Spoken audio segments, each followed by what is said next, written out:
Sometimes the best way to stand out as an actor is to blend in. So what are the do's and don'ts of being an extra on a film set? In this video, I covered 10 of them.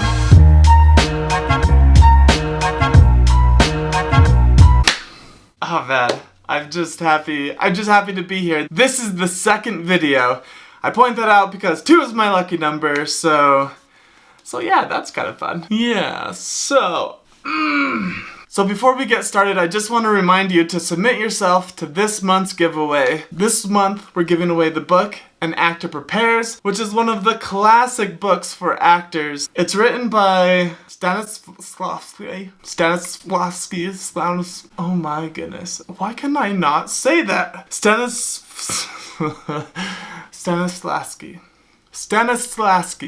That name is hard. Stanislavski. I'm also giving away a free lifetime CallBoard membership. For those of you who don't know, CallBoard is a great resource for actors. Not only does the company publish articles about progressing in the industry, but it also provides you other tools. One of which is that it gathers local auditions and publishes them in one place so that you have access to everything around you. I highly recommend create an account on CallBoard if you haven't already, or just enter the giveaway and we will give you a free lifetime membership to CallBoard. Oh, the glories of being an actor and getting paid just about nothing to do it. Being a background or an extra in a film is one of the best places to start. So here are the top 10 things that I recommend that any actor or model should know before being a background on set. Number 1, be on time. This sounds like the most simple, dumbest thing that it would just be so obvious, but you'd be surprised how many people show up late. I would really recommend being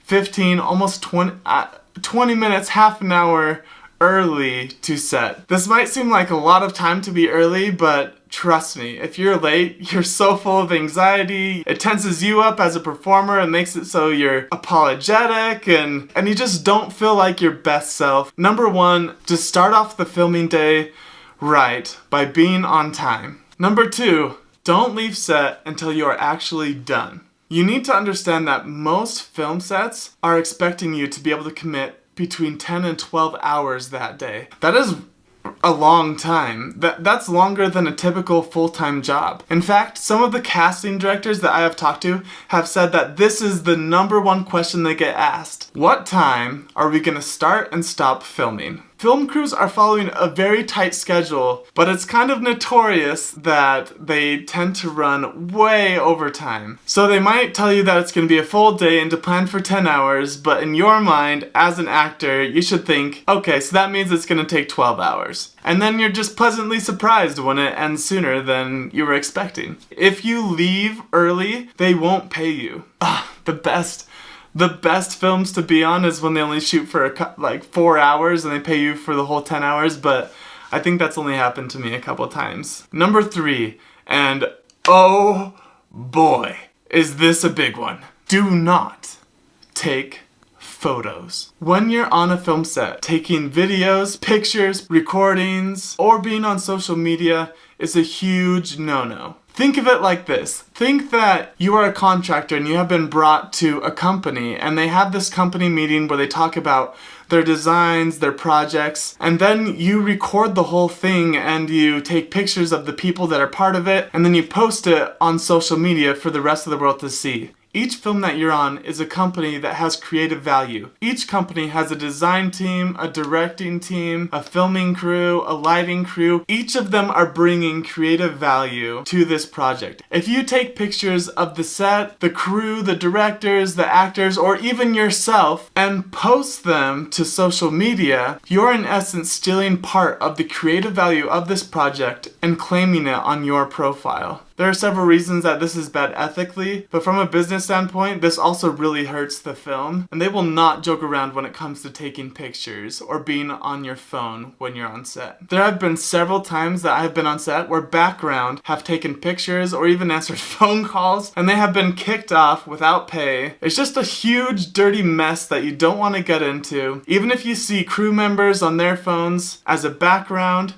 you do not ever get on your phone when on set. Number 4, do not talk to other cast members or crew members. This one can be really hard, especially if the actor that you have been a huge fan of your whole life just happens to be in this movie. It would be so tempting to just reach out to them, tell them how much you appreciate them. You might even think you'd be doing them a favor and lifting them up and giving them a morale boost, but really the actors and the crew are here for their job and they are in the zone. These actors and crew members have worked so hard to be able to get on this film. They want to dedicate all of their focus and their resources to this project, and you coming up and interrupting and talking with them really sets them back. If you have a question or if you're needing to know where the bathroom is, talk to the person that is supervising you. There will always be someone there. Number 5, be where you're supposed to be. Again, this just seems like a huge no-brainer, but so many people on set just get this wrong. It is so frustrating. It is so frustrating for me to watch. There's really only 2 areas that you should ever be in. On set and in the holding area. Never leave these areas for anything unless they tell you to go somewhere specific. Let's say you need to go to the bathroom or you forgot your wallet in the car. When in doubt, ask the supervisors. There's the moral of this whole video.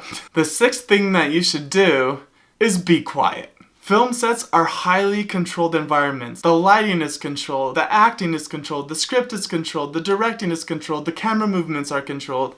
If you're in the back making noise, chattering, opening a giant bag of loud chips, then you are going to be polluting this very controlled environment. The number 1 thing said in between takes is probably quiet on set. This seems like such an easy thing to do. You know, as actors, we just love to talk our mouths off, to connect, to try to network with people, to try to be super charismatic. There are times and places for that when you're in the extra holding. But when you're on set, that is when you get to work. Number 7, your life and your safety. Let's say they're filming a scene where they let loose a bunch of snakes and it's going through the crowd of people causing terror and havoc. If you're deathly afraid of snakes and you are worried for your safety, you need to let them know. Is the risk of you being hurt really worth the $100 or $200 that you would get from being on set? Number 8, always bring multiple outfits of the best wardrobe. Most of the time they'll ask you to bring 2 or 3 different looks to set with you. The reason for this is because they want you to represent multiple different people throughout the shooting period. This is also important because the better your look is and the more exact you follow their instructions, the more they will use you. Just some quick tips with this: don't bring anything that has logos on it. Like, don't wear a t-shirt that has a logo on the chest here. Don't wear shoes that have logos. Remember, the idea is to blend in with the background. Also, don't wear shoes that make loud sounds as you walk around. Bring 2 or 3 options that look good within the parameters that they have asked for. Many times there will be a person that walks into the room, looks around at all the extras for a specific look. Someone that has fulfilled their requirements exactly because they want to feature them in this next shot. You want to be that person. You want to look so prepared because you have followed their recommendations so perfectly that they use you for that featured shot. Second to last, number 9, bring 2 forms of ID, and one of them needs to be government issued. These include a driver's license or a state ID form or a passport. Your passport is probably the best one that you can bring because when you bring a passport, it counts as both of the IDs. Many times you'll be asked to fill out an I-9 form or other tax forms. If you forget your ID, you will not be paid.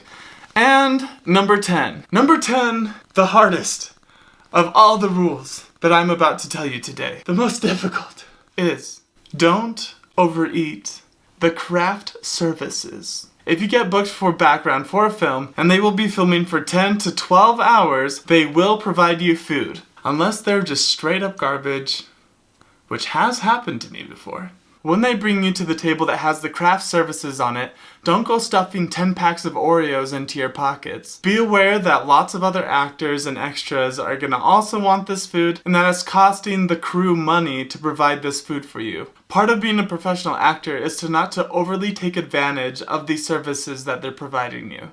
The most petty thing is to see an actor, after they have finished shooting and getting paid, they then return to the craft table and take food, snacks, fruit, beef jerky, and stuff it into their pockets to then go home. Ooh, that will make them so mad. There are so many different things that I could talk about to help you be the best extra or background on set. These are the top 10 that I feel like need to be covered. I'm going to make a part 2 to this video where I talk about some of the less common, more specific things that I suggest. So subscribe to the channel so that you're notified when part 2 comes out. Click the link in the description to enter the giveaway. And let me know in the comments what things have I missed in this video that you think I should include in the next video. And until next time, break a leg.